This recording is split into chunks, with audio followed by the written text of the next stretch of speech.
Se nós queremos entender como ele começou, nós temos que ir bastante longe.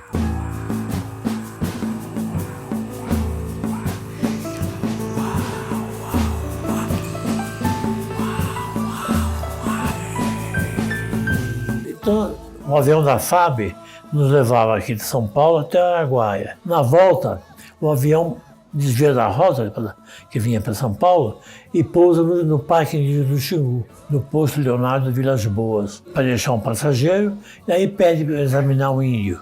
Então eu examinei o índio e tudo mais. E aí foi uma passagem rápida, né? O avião desceu e tal. Aí eu fiquei muito entusiasmado em conhecer melhor o trabalho dos Vilas Boas. Eu havia falado muito, mas eu não os conhecia pessoalmente. Bom, eu tentei encontrar em São Paulo, ocasionais visitas deles aqui, mas não deu certo. Mas um dia o Orlando aparece na escola, levando um trabalhador do parque que precisava de atenção médica. E aí ele me convidou: você não quer organizar um grupo para olhar as condições de saúde dos índios do Xingu? Eu falei, vamos. Então, fizemos um acordo com o Orlando, que quem assinou foi o professor Lezé, lá o chefe do Departamento de Medicina Preventiva, e o Orlando Vilas Boas como diretor do parque. Então, a escola se comprometia a mandar 4 caravanas por ano para o Xingu, e sempre que precisasse. Ao lado disso, iniciar um plano de vacinação e abrir o Estado de São Paulo para índios vindos do Xingu. Então, aí começa o programa. E em 68 é fundada a FUNAI. Então o convênio passa a vigorar entre a escola e a FUNAI. Tinha 2 conceitos. Um, levar a nossa assistência médica, mas não interferir na cultura do índio. Então quase tinha um trabalho, vamos dizer, quase que paralelo do pajé com o médico, né? Eu estava na casa do índio lá, examinando alguma pessoa, chegava o pajé, aguardava eu terminar. Ou então, ele chegou antes, fazia a prática dele, né? E aí nós fazíamos a nossa parte. O Baruzzi, ele foi um pioneiro, né, aqui na Escola Pós-Medicina, no Hospital São Paulo.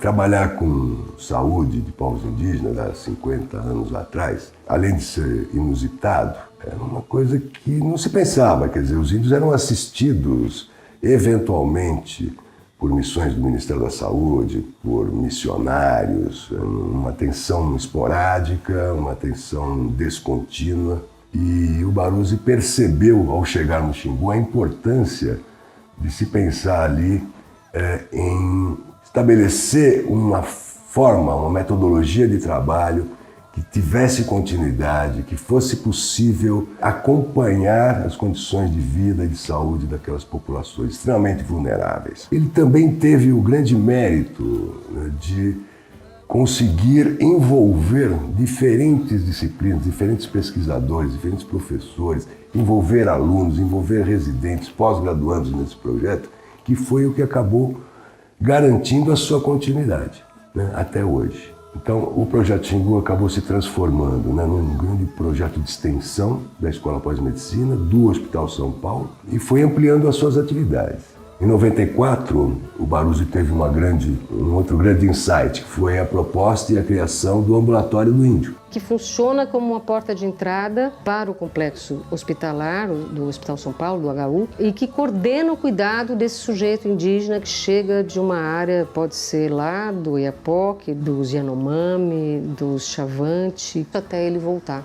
Este ambulatório, inclusive, hoje é o grande responsável pela continuidade do Projeto Xingu, porque é através do trabalho desse ambulatório, dos recursos que se levantam, né, por esse ambulatório, é que se consegue manter atividades de campo e uma série de outras coisas que hoje o Projeto Xingu faz.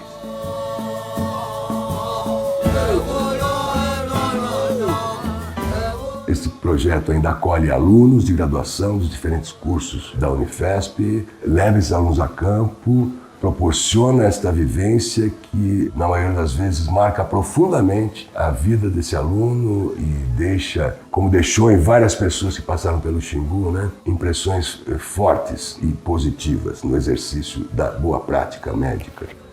Eu fui numa exposição sobre o Parque Indígena do Xingu Lá eu fiquei sabendo que a Unifesp tinha um projeto de extensão que cuidava da saúde dos indígenas do parque. Aí logo que eu entrei na faculdade, comecei a participar. Eu fiquei 20 dias lá no Parque do Xingu, acompanhando uma viagem de vacinação. Tanto a viagem para o parque como as reuniões aqui no Projeto Xingu, elas abriram um pouco minha cabeça no sentido de eu ver que o processo de saúde e doença, ele é muito variado em determinadas culturas, em determinadas regiões, em determinadas classes sociais. E o que garante a continuidade do Projeto Xingu é exatamente esse grupo que se reúne para discutir temas relacionados à questão indígena. Desse grupo partem mobilizações e partem planos também de ir a campo, fazer parte das equipes que vão para o Xingu, na saúde da mulher, na imunização, nessa pesquisação sobre as doenças crônicas não transmissíveis, que são doenças novas vindas desse contato mais acirrado e das mudanças no modo de viver. Então os alunos podem vivenciar isso em campo.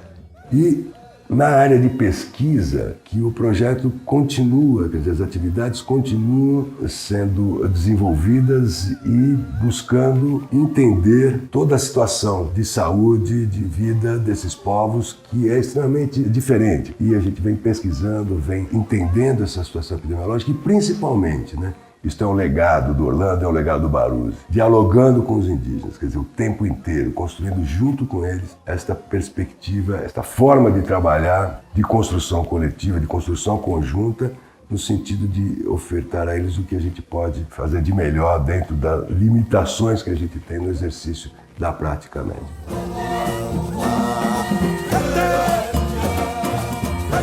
Para os povos indígenas, não existe assim só o pajé. Várias pessoas atuam como produtores de saúde. Hoje em dia, os agentes de saúde fazem parte disso, agentes indígenas de saúde. A gente começou a pensar a formação dos indígenas na área de saúde e eles mesmos a reivindicar esse conhecimento desde o início da década de 80. Então, eles sempre estavam ali junto das equipes, ajudando, auxiliando, traduzindo. E a gente foi percebendo que era importante que eles entendessem o que eram aquelas doenças, como que elas passavam de um para o outro e como fazer um diagnóstico precoce. Então, a gente bolou alguns cursos específicos para os problemas que aconteciam naquela época, que era a tuberculose, que era a malária, as gripes, as doenças respiratórias e as diarreias. E eles queriam saber, eles falavam, vocês trouxeram essa doença para a gente, então a gente quer saber como que faz para cuidar dela. Ao mesmo tempo, naquela ocasião, na década de 80, a gente estava num movimento de construção do Sistema Único de Saúde.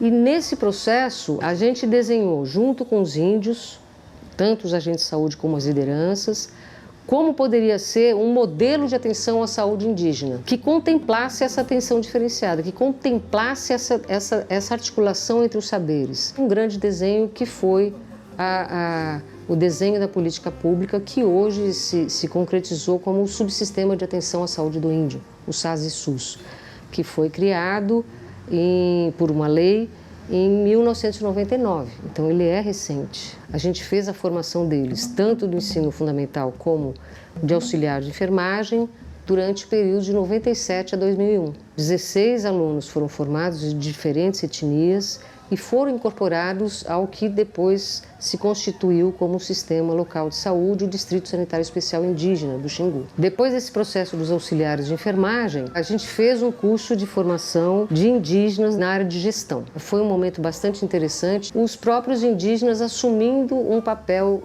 mais protagonista em relação à gestão da saúde naquele território. E depois a gente fez uma outra turma de agentes indígenas de saúde, já com outro perfil, que é um perfil que tinha a ver com as mudanças no modo de viver, então com as novas doenças. E nesse momento a gente trabalhou muito com eles a valorização da medicina tradicional. Muitos deles já estavam envolvidos com a educação escolar do não indígena e estavam um pouco distanciados dos grandes detentores de saber das suas aldeias. Então, uma das ideias do curso era que eles fizessem pesquisas de campo junto a esses sábios. Por exemplo, saúde da criança, eles tinham que saber das mulheres, dos mais velhos, dos pajés, quais eram os grandes problemas. E aí eles traziam essa leitura dos mais velhos, desse saber tradicional, para o curso. E foi um movimento muito interessante de valorização. Os indígenas mais velhos, pajés e tudo, perguntaram quando vai ser o próximo curso, porque eles queriam participar dessa construção. Inclusive, todos os indicadores de mortalidade infantil, por exemplo, foram muito melhores. Quer dizer, diminuiu a morte das crianças, porque você tinha essa rede de atenção e de cuidado que os agentes de saúde faziam parte junto com esses detentores de saber nas aldeias. Os médicos fazem parte desse processo, mas também os pajés, também as parteiras, os benzedores, os rezadores, todos fazem parte de um caminho que a pessoa procura, a família procura, em busca da cura. São diferentes dimensões da doença, né? Você tem quando a pessoa sente a doença, você tem aquilo que a gente, na nossa medicina, percebe, né, identifica nos exames, e você tem uma outra dimensão que é uma dimensão social, quer dizer, quando o grupo percebe que há um problema. Para a cura, você tem que trabalhar em todas essas dimensões. E a nossa medicina acaba trabalhando só mais na dimensão biofísica, né? Trabalhar com esses povos é trazer essas outras dimensões. Antes de mais nada, promover a saúde, promover condições saudáveis de vida, promover ambientes saudáveis. E para você fazer isso, você tem que ter vínculo com a comunidade que você trabalha. Você tem que conhecer, você tem que saber como é que as coisas acontecem ali. Como é que essas pessoas vivem, como elas sentem, como elas amam, como elas trabalham.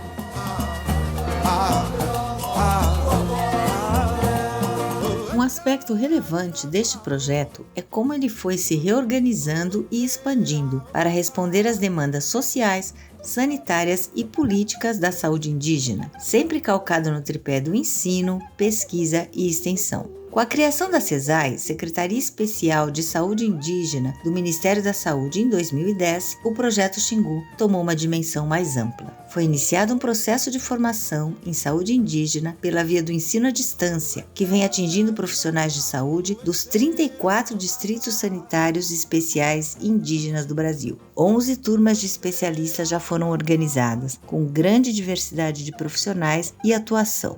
Outros trabalhos vêm sendo construídos na esfera da educação permanente e matriciamento para o apoio local e regional, em temas específicos como saúde da mulher, imunização e saúde mental. Com a emergência da Covid-19 em 2020, novos desafios se apresentaram, impondo redesenho da equipe e composição de parcerias institucionais para enfrentar a pandemia. O projeto também está presente, fazendo assessoria e formação em diferentes cenários da atualidade indígena, como a crise humanitária com o povo Yanomami, dentre os povos isolados na Amazônia e com os indígenas que vivem no contexto urbano na cidade de São Paulo e região metropolitana.